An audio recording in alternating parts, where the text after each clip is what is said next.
This धारणा is of various sort. यह जो धारणा है वो डिफरेंट डिफरेंट प्रकार के है। धारणा का डेफिनेशन हमने ऑलरेडी देख लिया, देशबंध चित्तस्य धारणा, अर्थात कि एक ऑब्जेक्ट के ऊपर में मन को एकाग्र करना वह धारणा है। एंड अलोंग विथ इट, और साथ में ही, it is better to have a little play of the imagination.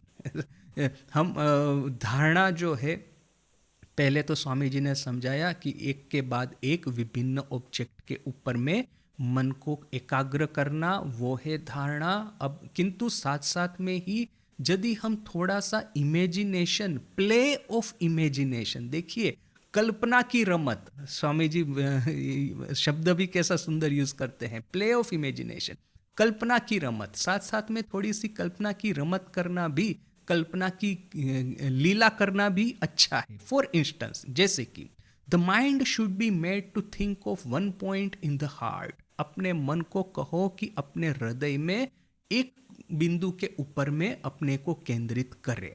That is very difficult and easier way is to imagine a lotus there. किंतु यदि हम अपने मन को यह कहते हैं कि हार्ट पे केंद्रित करो, तो थोड़ा सा शायद हमको डिफिकल्ट लगेगा। तो स्वामी जी कहते हैं easier it is to imagine a lotus there. यहाँ पे अपने हृदय में लोटस की कल्पना करना इजी है। कल जैसे कि हमने वो कैरोट और स्टिक का उदाहरण दिया था, गधे को आप ये कहेंगे, उसके ऊपर में बोझा डाल दिया है और फिर कहेंगे कि चलो मुझे यहाँ पे वो उस दुकान में जाना है ये माल को सेल करने के लिए, बिक्री करने के लिए, तो गधा तो वहाँ से निकलने वाला नहीं है, आलसी गधा है, वो क्यों काम करेगा, क्यों अपने पीठ के ऊपर में बोझा लेकर के कहीं गांव में किसी दुकान में जाएगा। तो फिर आप क्या करेंगे, पहले तो उसको एक प्रलोभन देंगे। ये प्रलोभन क्या है, तो ये प्रलोभन है कैरट। गधे को ये जो कैरट है, गाजर है, खाना अच्छा लगता है बोल करके आपने उसको कैरट रूपी प्रलोभन दिया। जैसे ही यह प्रलोभन दिया, वैसे ही ये गधा सोचता है कि अभी मैं थोड़ा सा आगे बढ़ूंगा तो अभी मुझे कैरट खाने को मिलेगा, और थोड़ा सा आगे बढ़ूंगा तो अभी मुझे। किंतु आपको क्या करना है, कैरट को और आगे आगे लेके जाना है। लकड़ी के ऊपर में एक रस्सी से बांधा हुआ कैरट, उसको और आगे आगे लेकर के जाना है। देखेंगे कि उसको खाने के लोभ में गधा भी पीछे पीछे जाता है। तो स्वामी जी यहाँ पे कहते हैं कि गधे को सिर्फ, अब जैसे देखिए स्टिक यानी कि डंडा मारना वो बाद में आएगा, that is a separate thing.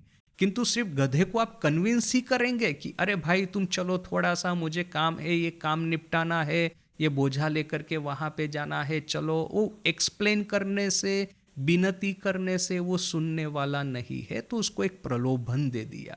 तो स्वामी जी यहाँ पे कहते हैं कि अपने मन को हृदय के एक बिंदु के ऊपर में केंद्रित करना थोड़ा सा मुश्किल है, क्योंकि हृदय अपने अपने पास में, अपने ब्रेन के पास में या माइंड के पास में ऐसा कोई इंसेंटिव ही नहीं है कि वो अपने हृदय पे कंसंट्रेट करे। तो फिर उसको एक इंसेंटिव देना है, उसको एक प्रलोभन देना है। प्रलोभन क्या है, तो ये कैरट दिखा दिया उसको, हृदय में एक लुमिनस लोटस है, उसको हमने इमेजिन किया। और